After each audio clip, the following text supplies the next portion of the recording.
In my previous Geomaths video, we learned how to use the sine rule to find missing angles or sides in a triangle. Now today, let's take a look at how the sine rule sometimes produces two possible solutions for a missing angle.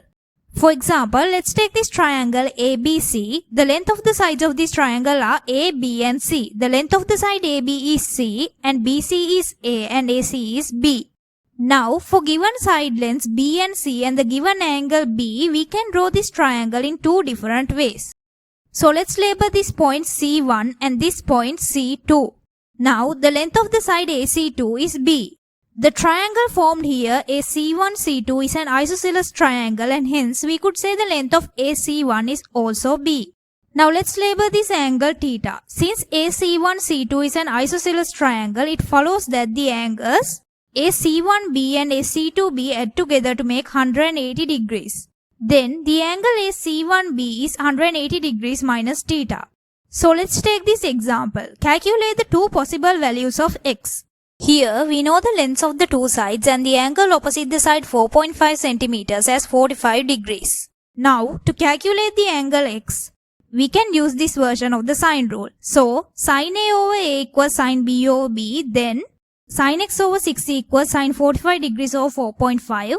Sin x equals 6 times sine 45 degrees over 4.5. Taking the inverse of sine gives us x equals sine inverse 6 times sine 45 degrees over 4.5. X equals 70.5 degrees. Here I gave the answer to three significant figures. So as we saw earlier, for given sides with length B and C and the given angle B, we drew the triangle ABC in two different ways. So here the sine rule sometimes produces two possible solutions for a missing angle. Sin theta equals sine 180 degrees minus theta. We can confirm this relationship by considering the graph of y equals sine theta, but I won't be covering that here. Now moving on to our example, here x equals 70.5 degrees. So here we were asked to find two possible values of x. So first let's label this triangle as ABC. So now for the given sides with length 4.5 centimeters and 6 centimeters and the given angle 45 degrees, we can draw this triangle in two different ways. Now let's label this point A1 and this point as A2.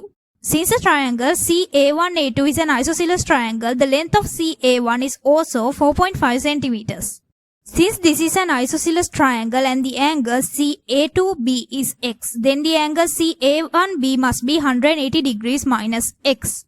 As sin theta equals sine 180 degrees minus theta, then x equals 180 degrees minus 70.52878 degrees.